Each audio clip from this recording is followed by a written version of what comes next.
ไปจุดเพิ่งก็ได้มันลมเลยค่ะไปเดี๋ยวที่ทางไหน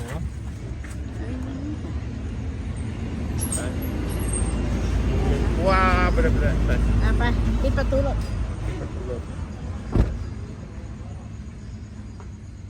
Happy birthday to you Happy birthday to you Happy birthday Happy birthday Happy birthday to you ที่นายยุ่งนายยิ่งอยู่นะของมันเกิดเมียเบาใจดิผมไม่สนใจโก้ขนาดวันเกิดโก้สิน้อยใจแบบเสียค่าละน่ารักนะเซอร์ไพรส์นะเนี่ย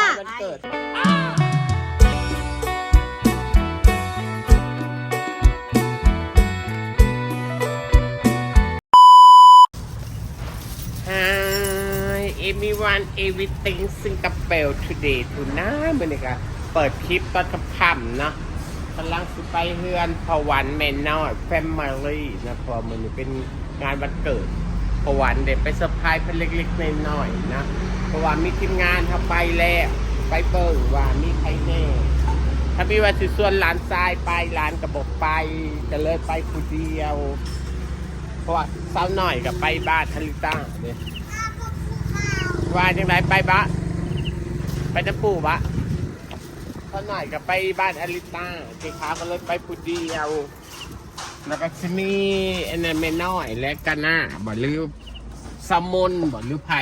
ไปเบิ่งน้ำกันนะว่าจะมีไผ่อยู่บ้านเพิ่นแน่เพราะว่าตอนนี้เจ้าขากำลังสอกเดินทางไปแหละเพราะว่าขั้นบ่ไปกันเพิ่นเฮ็ดสาวๆเงาๆงอยๆอยู่เพราะว่าเฮากับบ่ได้กดไลค์กดแชร์เพิ่นได้เพิ่นเฮ็ดแฮปปี้เบิร์ธเดย์วันเกิดเพิ่นเฮาก็สิไปเซอร์ไพรส์เล็กๆน้อยๆนี่ที่ค้าตอนนี้ก็ยังอยู่ห้างอยู่นี่กำลังจะออกไปทุกคนจากบ้านเจ๊ขาวไปบ้านพวันกับประมาณบ่เกิน3 กิโลนะไปเพิ่นเบิ่งนำกันทุกคนว่าไปเห็นเลยเจ๊ขาวสิเซอร์ไพรส์เพิ่นเป็นจังได้ว่าซ่านนะเพราะว่าเฮาคนเฮาก็ฮักแพงกันก็ที่เจ้าที่คอยและเราก็ดีกับเจ๊ขาวกับอันไหนหนึ่งสไปเพิ่นเรียนเพิ่นบ่มีหมู่มีขู่เด้เขาก็บ่ฮู้ว่าเพิ่นคิดจังไดอยู่ไปทุกคนตอนนี้ข้าวมันยังบ่ฮู้กับข้าวการนอนหอดเงินข้าวเนาะซื้อเค้กมาข้าวก็น้อยใจเมียบ่เอาใจบ่นี้ได้นี่ไปเลยได้ไปเลยโคตรน่ารักเลยเป็นแบบนี้รักตายเนี่ยเป็นแบบเค้กก็ยังมีกับมีกับไฟปะมาเซอร์ไพรส์เพิ่นจะงี่เง่าอยู่ในหนึ่งกุหลาบมันหนาอยู่ไปน่ารักจังเลยแต่จากนั้นในหนึ่งเพราะว่าเฮาก็หักแพงกันเด็กแม่ซื้อกันเป็นพี่เป็นน้องคือเป็นพี่เป็นน้องเขาไปซื้อกระยาข้าวใครเห็นอย่างเรื่องของข้าว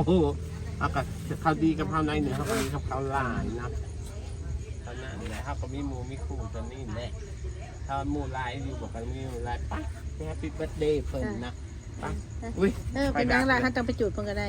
มันลมเลยไปเดี๋ยวที่ทางไหน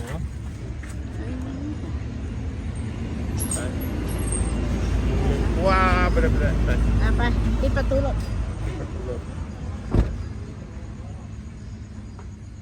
Happy birthday to you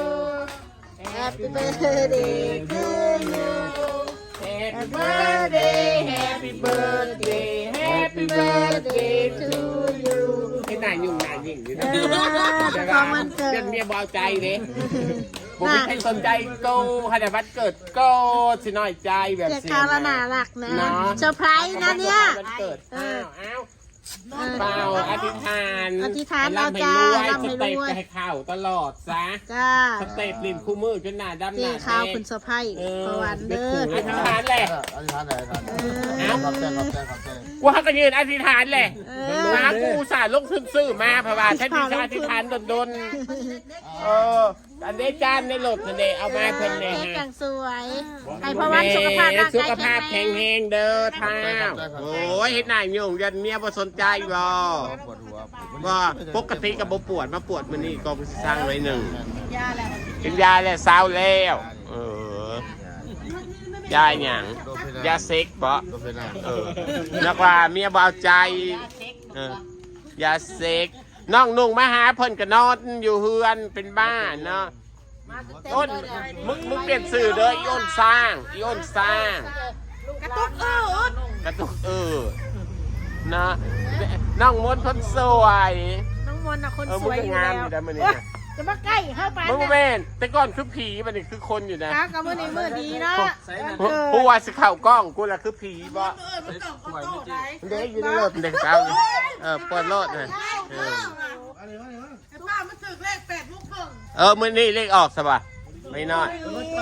ในธงนั่นแหละถ้วยมันในธงนั่นแหละเห็นแล้วกระทนั้นแล้วมึงจะสำได้มาสะพายวันเกิดตะวันTTS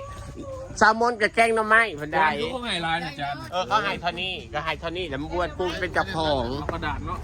บอกกับป้าถ้วยน้อยมาตัดก็ได้ฮะเขาไม่ให้เนี่ยตัดเลย ก็เลยเป็นซื้อก็ได้ซื้อกระต้มขนม บางหน้ามึงมักยังก่อนลืมซื้อเลยมักผ้ามึงก็ยังเป็นคนอยู่เนาะเอากับคนนั้นมึงกูดองไปแล้วมื่อนี้น้องนุ่งมาหาไปปลุก2 เถื่อ 3 เถื่อการลิ่นโตเนาะเจ็บหัวกับเขามาแล้วก็เนาะข้างหน้าไปหับตอนที่สองเป็นยังไงพนอนแท้หรือวะกูนึกว่าหันใจบ่ออกก็ให้เมียมันไปปลุกเด้มักผ้าเอาอันนั้นออกไม่เอาเสือกออกมันจะตัดง่ายออกเลยเป็นกะทิได้แซ่บถ้าผมเป็นเบาหวานเนี่ยกินไรเลยเป็นเบาหวานใช่ปะกินบ่ได้ใช่ปะมาตัดแต่เพิ่นแน่เจมอนเอาโม่มาตัดนะเด็กๆใครจะเอาเค้กน่าอร่อยจังเลยเค้กจะแซ่บอันนี้ลองกินเบิ่งฮะคอยร่ำไปรวยเด้อสุขภาพแข็งแรงยอดวิวกับผู้กระสูดเนาะให้ค่อยเด้อเค้กอีกก้อนมึงใส่มันนาบอกก็ใส่อันนั้นได้ตักใส่อันนั้นใส่กล่องนะก็ได้เอาหลายๆแน่ขมาสะพายพันเล็กๆนิดหน่อยนั่นแหละเด้อเด็กก็ตัดให้เด็กน้อยแน่นายน้องลุงแน่น้องเมฆน้องออโต้แต่ลูกแต่หลานลูกหลานลายนะมึงเนี่ยเต็มเลยข่อยนะแต่หน้าใหญ่เท่ากระด้งขอบใจเด้อเจ๊ขาวขอบใจหน้าบูดหน้างอกูโทรหากูก็หู้นะถ้าต้องจะพาเปิดเด้อ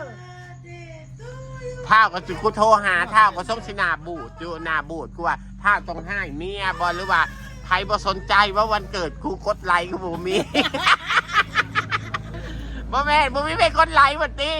ก็จะพากดไลค์เพิ่นจะไปเซอร์ไพรส์เพิ่นจะไปกดก็เลยบอกแบบซิขนาดสตอรี่เห็นข่อยยังไปว่าลบผ่านไปก่อนข่อยเห็นแล้วว่าอันน่ะยังเพิ่นรู้ว่าเฮาเข้าเบิ่งได้ว่าเฮาฮู้เพิ่นเด้ยันฮู้ว่าสิเข้าเบิ่งเนาะเจ๊ขาวแซ่บอยู่บ่แซ่บกินแล้วมันข้าวเอาคือบ่เฮ็ดให้น้อยกินแน่กินไปย่างดอกไว้เฮ็ดเองกะทิแซ่บซะบ่มะพร้าวอ่อนนี่ซ้ำไม่น้อยเพิ่นก็ไปยังก็กิโลกิโลจะนั่งอดมาให้เพิ่นนึกว่าเช้าก็เจ๊ให้เปล่ารถจักรเอามานั่งกินเลยแม่มึงนี่เอาตัวเราบอกฮะเอามามึงก็เพิ่นก็อยากกินใจเอาชูดไปใส่คือบ่มากินก่อนมึงก็มีทีเงี่ยวซะบ่ตัวยูอยู่นะโอ้ล่นกับมาสะพายเล็กๆหน่อยๆครับบ่มียังดอกยิงขาวพร้อมนึกว่าบักหน้าให้บักหน้ามาก่อนกับอีมนถ้ามีว่าจะเอาไอโน่มาได้เอามาพร้อมเจ้าเลยเจ้เขาเห็นเจ้ารถออกมาพอดีมึงเคยเห็นกูเจ้าจอดรถอยู่หน้าบ้านเจ้าเอารถออกมามึงคือว่าเสียงเหตุกูมึงสิตีกูบอกเอาเลยนะบอกเดี๋ยวกูเอาได้ตอนนี้มีเป็นแต่เจ็บหัวสเต็ปบ่เข้าเรื่องอะไรจังไรอากาศมันเปลี่ยนพวันคือกันแหละคอยกันแหละทัดส่งกับบนมีหมู่หลายกับมีเท่านี้แหละถ้ามีวาสิข่าวสวรรค์ทันรับปากกันนั่งเจมนรับปากกันในกันหน้าเดี๋ยวว่าสิมาเซอร์ไพรส์วันเกิดพะวานขับใจเด้อมึงกินอันนี้ก่อนมันกินอย่างยิงขาว จ้าบอกควันกูอีกเด้อที่บอกควันนี่ยอกมึงน้องเด้อไม่ได้ตั้งมุกตั้งใจกับขอโทษเจ๊ขาวที่ปวดนี่ขอโทษขออภัย